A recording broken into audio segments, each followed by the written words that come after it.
ahí quedaron los trabajos en la fresadora. Les vuelvo a repetir, el trabajo consistía en realizar un chavetero de 1.1130 milímetros, de 8 milímetros por 4 milímetros de profundidad. Tuvimos que hacerlo en dos partes. Acá, por ejemplo, acá se ve la unión, digamos, entre los dos chaveteros.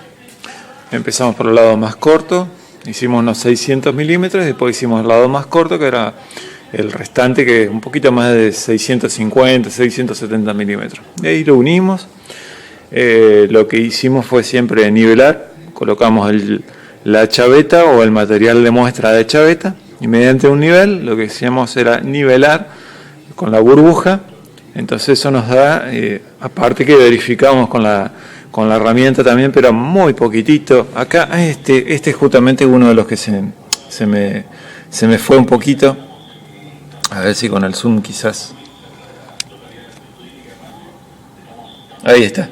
Ahí se ve que se fue un poquitito, que no llega ni, yo calculo debe ser no sé, no llega a una décima, pero uno pasa la chaveta por ahí y no hay ningún problema. Pero bueno, ese es el que se me pasó un poquito. Y luego, bueno, como les decía, nivelar, uno nivelando con un nivel de burbuja, tiene casi exactitud total, digamos, en el proceso. Después teníamos en el extremo de 20 milímetros de diámetro, teníamos que hacer un pequeño chaveterito de 75 milímetros, pero es de 6 milímetros la chaveta, así que por eso tuvimos que quitar la fresa y volver a alinear con respecto al eje del centro, con respecto al centro del eje, ahí está mejor dicho, y bueno, y darle la nueva profundidad y la nueva pasada. Este fue el último ejecito. El proceso, a ver, 4 horas 12. 4 horas 12 más o menos te da un promedio de 40 minutos cada chavetero, o sea, cada proceso en la fresadora. Y acá tenemos, por ejemplo, para que vean, ahí está la unión, ahí apenas se ve una manchita, acá hay otra, acá se ve ahí apenas, se ve una manchita, y esta acá también. Como ven, apenas se ve y no hay interferencia en el costado, que es lo que más interesa a veces, porque por ahí, como este es un eje por el cual la pieza se tiene que desplazar de lado a lado, digamos, tiene que tener, no tiene que tener interferencias o, digamos, saltos, como pasó en este caso, pero yo probé ahí, yo creo que no va a haber problemas, pero bueno, es el único que se me piantó un poquito, pero creo que fue más por el plato divisor, porque el plato divisor tenés que siempre trabarlo, porque si no se va a ir moviendo, ¿no? Entonces si vos lo trabás, y a veces es un puntito más o un puntito menos, es la apreciación que a veces el error que uno comete es eso, y bueno, se trasladó acá un poquito. Pero bueno, ese es el proceso. Me parece una buena técnica, digamos, para realizar estos chaveteros alineados.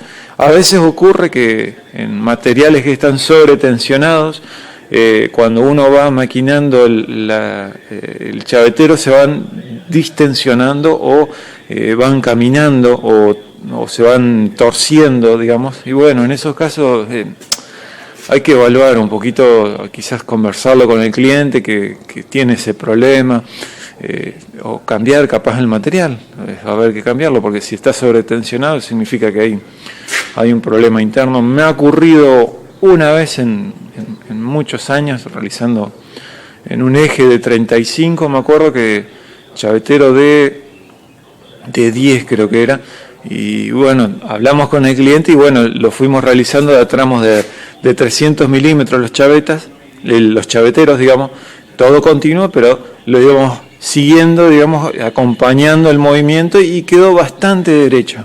O sea, vos podías desplazar la pieza sin que se produjeran tantas variaciones. Pero bueno, esos son algunos casos, porque uno, en este caso, por ejemplo, ninguno de los ejes se tensionó ni se dobló, que a veces ocurre porque esto queda un nervio, queda una concentración de tensiones en un material. Entonces a veces cuando es muy largo el tramo del chavetero tiende a realizar una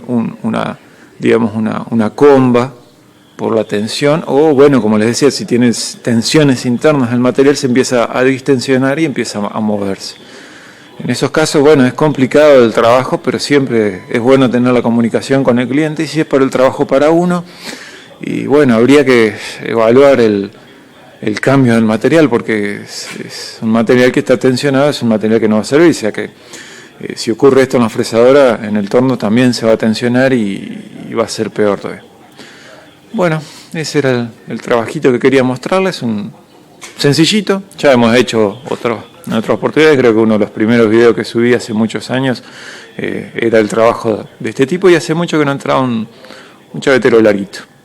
Bueno, nos vemos más tarde entonces, vamos a ver qué seguimos haciendo. Chau, chau.